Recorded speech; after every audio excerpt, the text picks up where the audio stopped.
সাবজেক্টটা কি এইটা হইতে পারতো না যে আপনার মা আপনাকে নিষেধ করেছে যে দেশের পরিস্থিতি ভালো না, তুমি আমার শেষ জীবিত সন্তান, আমি চাই না তুমি এখানে এসে গুলি খেয়ে মারা যাও? অর্থ কি জানেন? আপনার চারপাশে যাদেরকে আপনি রেখেছেন এরা আপনার বোঝা, এরা আপনার বার্ডেন। তাদেরকে ঠান্ডা মাথায় আমি বলি, মা যখন একবার চলে যায় আর ফিরে পাওয়া যায় না রে ভাই। আমি প্রতিদিন স্বপ্ন দেখি, আমি যদি আমার মায়ের সাথে একটু কথা বলতে পারতাম। আমি প্রতি রাতে ঘুমানোর আগে আমি আল্লাহ আল্লাহ করি, স্বপ্নে যদি আমার মাকে একটু দেখতাম। সেই মা আপনার জীবিত আছে, আপনি বলছেন আপনি সিদ্ধান্ত নিতে পারছেন না। আর একটা কথা, আমার ধারণা আপনি পলিটিক্যাল অ্যাসাইলামের জন্য আপনি দেশে যাচ্ছেন না, এবং তার চেয়েও আরো কয়েকটা বিষয় আমি বলি। আপনি বিএনপির অনেক নেতাকে আপনি ভয় পান। গোরখতক আব্বাস আপনাকে ইন্টারমিডিয়েট করে, এবং আব্বাসের খুনিদের আপনি প্রচন্ড ভাবে ভয় পান। আপনি ফালুকেও ভয় পান, মোসাদ্দেক ফালু, এবং ফালুর ভাই নুরুকেও আপনি ভয় পান। আপনি আব্দুল আউয়াল মিন্টুকে ভয় পান, আপনি আমানুল্লাহ আমানকে ভয় পান, আপনি সাদেক হোসেন খোকা ছেলে ইশরাককে পর্যন্ত আপনি ভয় পান। কেন ভয় পান জানেন? তারা সবাই আপনাকে জয় বাংলা করে দিতে পারে। আপনি নিজে চিন্তা করেন, আমার মাকে হাজতে ঢুকাইছে, একটা লোককে আমি রাস্তায় নামাইতে পারি নাই, আমি গেলে আমার তো ঠ্যাং ভেঙে দিব। আর্মি আমার 5টা ভাঙ্গা দিছে, আমার শরীরের 10টা হাত ভাঙ্গা দিছে, এবার দেশে গেলে আমার গলা কাটবে। কিন্তু ডক্টর নওশেরের কথাটাকে আমি অ্যাভয়েড করতে পারিনি। একটা মানুষ যখন কঠিন অবস্থার মধ্যে পড়ে, হার্টস্পের মধ্যে থাকে তখন সে ভালো সিদ্ধান্ত নেয়, কিন্তু চাপের মধ্যে থেকে আপনি সিদ্ধান্ত নেয়ার মতো পরিপক্ক রাজনীতিবিদ হিসাবে আপনি গড়ে উঠেন নাই। আমার কষ্ট লাগে, আপনার মা মারা যাচ্ছে, আপনার মা আমার মা, মা তো মা। তার মা কে যদি আমি কম্পেয়ার করি অন্য কোনো মায়ের সাথে, ভুল হবে। আপনার মা বাংলাদেশের ইতিহাসের বহু কিছুর সাক্ষী। আপনার মা বাংলাদেশের রাষ্ট্রীয়ভাবে বহু গোপনীয়তা ওনার মাথায় আছে, ওনার মনে আছে, ওনার ব্রেইনে আছে, ওনার সফলতা আছে, ওনার ব্যর্থতা আছে, ওনার অদূরদর্শিতা আছে। সবকিছুর মধ্যে বাংলাদেশের জনগণ ওনার মধ্যে এমন কিছু দেখেছে যেখানে দেশপ্রেম দেখেছে। ওই দেশপ্রেমটার জন্য আপনার মাকে নিয়ে আমরা কথা বলি। আপনি নিজে তারেক রহমান চিন্তা করে দেখেন, আপনার বাবার নাম যদি জিয়াউর রহমান না হতো, আপনার মায়ের নাম যদি বেগম খালেদা জিয়া না হতো, আপনাকে নিয়ে কেউ কথা বলতো না। সর্বশেষ আমি একটা কথা বলবো, আপনি এখনো বিএনপির আনপ্যারালাল লিডার। আপনার জন্য আমার প্রেসক্রিপশন, আমি জানি আমার এই প্রেসক্রিপশন শুনে ডক্টর নওশের গোসা করবে, ইঞ্জিনিয়ার জিয়া গোসা করবে, অ্যাডভোকেট মামুন গোসা করবে, কিন্তু তারপরে আপনার জন্য আমার প্রেসক্রিপশন, আপনি এখনো বিএনপির আনপ্যারালাল লিডার। আপনি হচ্ছেন বাংলাদেশ জাতীয়তাবাদী দলের গ্লু। এই দলটাকে একত্রে রাখার জন্য, শহীদ রাষ্ট্রপতি জিয়াউর রহমানের স্বপ্নকে বাস্তবায়ন করার জন্য অনতি বিলম্বে ভারতপন্থী প্রত্যেকটা কুত্তার বাচ্চাকে দল থেকে বহিষ্কার করতে না চান, তাদের কার্যক্রমের উপরে আপনি ব্যান দিয়ে দেন। সালাউদ্দিনকে ছাড়ান, ও বিএনপি সাওয়া, ওই দেশের রয়ের দালাল, হচ্ছে ভারতীয় দালাল, হচ্ছে সাচ্ছাল। আপনাকে বাংলাদেশে গেলে একটা লোক যদি পিছন থেকে গুলি করে, ওই লোকটা সালাউদ্দিন, ওই লোকটা আমির চৌধুরী, ওই লোকটা গোরখতক আব্বাস, ওই লোকটা আব্দুল আউয়াল মিন্টু, ওই লোকটা আমানুল্লাহ আমান, ওই লোকটা খোকা, ওই লোকটা ইশরাক। ভারতপন্থী প্রত্যেকটা কুত্তার বাচ্চাকে দল থেকে বহিষ্কার করুন।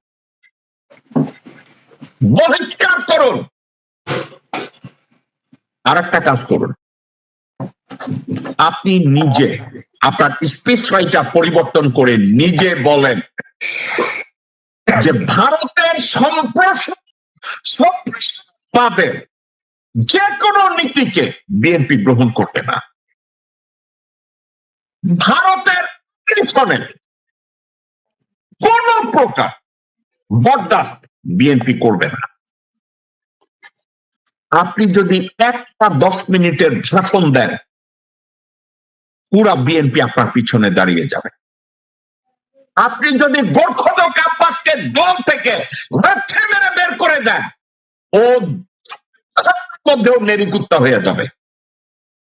কারণ ওর যদি বিএনপির নেতৃত্ব না থাকে, পরিবহন ব্যবসার থেকে সে লাথি খাবে। যদি এই মুহূর্তে আপনি বহিষ্কার করেন, ও কেরানীগঞ্জে মাইর খায়া আন্দোলনের নিচে ঢুকা যাবে। আপনি যদি আব্দুল আউয়াল মিন্টুকে আজকে বিএনপি থেকে বহিষ্কার করেন, ওদের কোনো অস্তিত্ব থাকবে না। আপনার হাতে অনেক ক্ষমতা, আপনি শুধু ডিক্লার করে দেন যে আপনি ওরে ওরে ওরে ওরে বহিষ্কার করলেন।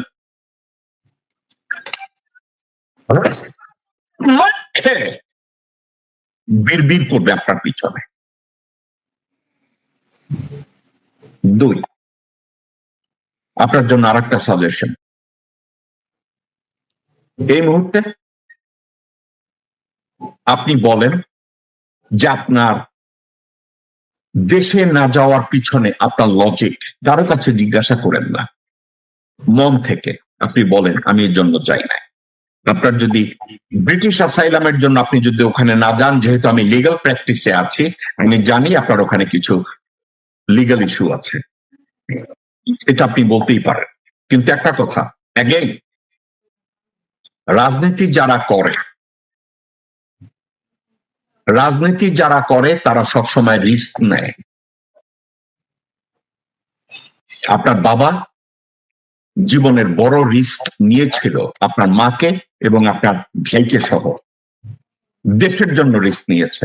আপনি ওটা করে দেখেন। এবং আপনার আশেপাশে তল্পি বাহক কুত্তার বাচ্চাগুলো, হুমায়ুন একটা ক্যান্সার, আমির খসরু মাহমুদ চৌধুরী আপনার জন্য ক্যান্সার, সালাউদ্দিন আপনার জন্য ক্যান্সার, আমানুল্লাহ আমান আপনার জন্য ক্যান্সার, আমির খসরু মাহমুদ আপনার জন্য ক্যান্সার, সামা ওবায়েদ আপনার জন্য ক্যান্সার, রুমিন ফারহানা আপনার জন্য ক্যান্সার, মিন্টু আপনার জন্য ক্যান্সার। এই ক্যান্সার গুলোকে আপনি শরীরে রেখে আপনি টাইলানল খাবেন আর ঔষধ খাবেন, মনে করবেন আপনি সুস্থ। আপনি একটা বোকা। তারেক রহমান, এখনো সময় আছে, ঘুরে দাঁড়ান। আপনার সাথে আপনার উদ্দেশ্যে আমি কথাগুলো বলছি স্রেফ একটা কারণে, আমি এখনো শহীদ জিয়াকে ভালোবাসি, আমি শহীদ জিয়ার স্বপ্নকে আমি পছন্দ করি, আমি শহীদ জিয়ার জাতীয়তাবাদকে আমি ধারণ করি। এগুলো ধারণ করতে আমার বিএনপি করার দরকার নাই। আমরা সকলেই প্রত্যাশা করছি, বাংলাদেশের মানুষ প্রত্যাশা করছে কি, বিগত 16 বছর ধরে মানুষের যে অধিকার আদায়ের জন্য বাংলাদেশের মানুষ সংগ্রাম করে এসেছে, বাংলাদেশের মানুষ, গণতন্ত্রে বিশ্বাসী রাজনৈতিক দলগুলো দেশের মানুষকে ঐক্যবদ্ধ করে বিগত 16 বছর ধরে যেই স্বৈরাচার এই দেশের মানুষের টুটি চেপে ধরেছিল, সেই স্বৈরাচারের বিরুদ্ধে সংগ্রাম করেছে, আন্দোলন করেছে ঐক্যবদ্ধভাবে মানুষ নিজের রাজনৈতিক অধিকার ফিরে পাবার জন্য। স্বৈরাচার বিদায় হয়েছে, বর্তমানে অন্তর্বর্তীকালীন সরকার দেশ পরিচালনা করছে। অন্তর্বর্তীকালীন সরকার কিছু সংস্কারের প্রস্তাবনা দিয়েছে।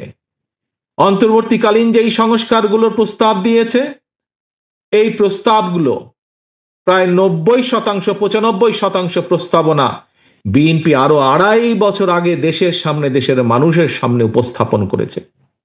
হ্যাঁ, বাংলাদেশের বিভিন্ন রাজনৈতিক দল বিভিন্ন বিষয়ে মতামত উপস্থাপন করেছে, বিএনপি তার মতামত দিয়েছে। হ্যাঁ, কোনো কোনো বিষয় হয়তো অন্য কারোর সাথে আমাদের মত পার্থক্য আছে, কিন্তু বাংলাদেশের মানুষের রাজনৈতিক অধিকার, ভোটের অধিকার এবং বাংলাদেশের মানুষের নিরাপত্তা এবং কর্মসংস্থানের ব্যবস্থা করে মানুষের বেঁচে থাকার অধিকারের প্রশ্নে বিএনপির কারো সাথে কোনো আপত্তি নেই, দ্বিমত নেই। অর্থাৎ বিএনপি এই কাজগুলো করতে চায়, এবং এই কাজগুলো যদি করতে হয়, দেশের ভবিষ্যৎ সন্তান যারা, আজ যারা শিশু, আগামী দিনের ভবিষ্যৎ যারা, তাদের শিক্ষা ব্যবস্থা গড়ে তোলার জন্য যা করা প্রয়োজন, দেশের নারীদের অধিকার প্রতিষ্ঠিত করার জন্য, নারীদেরকে স্বাবলম্বী করার জন্য যা প্রয়োজন, দেশের কিশোর যুবক, যে কোনো মানুষ যার এই মুহূর্তে কর্মসংস্থান নেই, সেটি দেশে হোক সেটি বিদেশে হোক, তাকে প্রশিক্ষণ দেওয়ার মাধ্যমে তাকে স্কিল একজন শ্রমিক হিসেবে গড়ে তুলে তার কর্মসংস্থানের ব্যবস্থা করা, ছোট ছোট উদ্যোক্তা যারা, তাদেরকে সহযোগিতার মাধ্যমে তাদের সেই উদ্যোক্তাকে সফল করা, কৃষকের পাশে গিয়ে দাঁড়ানো, কৃষককে সঠিক সময় তার সার, বীজ, কীটনাশক সরবরাহের প্রস্তুতি গ্রহণ করা, মানুষের চিকিৎসা যেটি মানুষের জন্মগত অধিকার, সেই অধিকার সেই গ্রামের মানুষ থেকে শুরু করে শহরের মানুষ প্রত্যেকে যাতে সেই সুবিধা পায়, এই কাজগুলোকে যদি আমাদের সম্পাদন করতে হয়, তাহলে অবশ্যই জনগণের রায়, জনগণের মতামতের ভিত্তিতে, জনগণের সিদ্ধান্তের ভিত্তিতে একটি সরকার প্রতিষ্ঠিত হতে হবে, যেই সরকার জনগণের কাছে জবাবদিহি করতে বাধ্য থাকবে।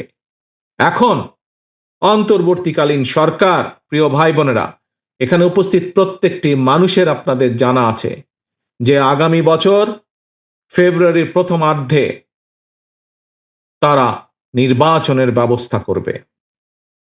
প্রিয় ভাই বোনেরা, ওই যে ফেব্রুয়ারি মাস, এই মাসে যে নির্বাচনটি হবে, এই নির্বাচনে যদি আমাদের যে 31 দফা, আমাদের যেই কথাগুলো যা সংক্ষেপে আপনাদের সামনে মাত্র তুলে ধরলাম, এইগুলোর পক্ষে যদি রায়, জনগণের রায় নিয়ে আসতে হয়, তাহলে দলের সদস্য হিসাবে উপস্থিত আছেন, দলের সমর্থক হিসাবে উপস্থিত আছেন, সেটি বিএনপি হোক, সেটি যুব দল হোক, স্বেচ্ছাসেবক দল হোক, ছাত্র দল হোক, মহিলা দল হোক, আইনজীবী দল হোক, তাঁতি দল হোক, অর্থাৎ এক কথায় ধানের শীষে যে কটি মানুষ উপস্থিত আছেন, এবং সমগ্র বাংলাদেশে ধানের শীষের যে কয়জন নেতা কর্মী আজও বেঁচে আছে, আজও গণতন্ত্রকে প্রতিষ্ঠিত করতে চায়, আমাদের সামনে একটি লক্ষ্য থাকতে হবে। কি সেটি? সেটি হচ্ছে যে কোনো মূল্যে আমাদেরকে ঐক্যবদ্ধ থাকতে হবে, এর কোনো বিকল্প নেই। আমাদেরকে থাকতে হবে ঐক্যবদ্ধ। স্বৈরাচার পালিয়ে যাওয়ার কয়েকদিন পরে আমি জেলা, থানা সহ বিভিন্ন নেতৃবৃন্দের সাথে ভাগে ভাগে বসেছিলাম। আপনাদের অনেকেই সেদিন সেই মিটিংয়ে উপস্থিত ছিলেন। সেই মিটিংয়ে আমি একটি কথা বলেছিলাম যে স্বৈরাচার তো বিদায় হয়ে গিয়েছে, পালিয়ে গিয়েছে, কিন্তু অদৃশ্য শক্তি কিন্তু ধীরে ধীরে মাথা চাড়া দিয়ে উঠছে। মনে আছে আপনাদের? এই কথাটি আমি বিভিন্ন সময় বলেছি, আজকে থেকে প্রায় 1 বছর আগে। আপনারা বহু মানুষ সেদিন সেখানে উপস্থিত ছিলেন। প্রিয় সহকর্মী বৃন্দ, ধানের শীষের প্রতিটি কর্মী, সমর্থক, ভোটার বৃন্দ, আজ আমার 1 বছর আগের কথা কিন্তু ধীরে ধীরে দৃশ্যমান হতে শুরু করেছে।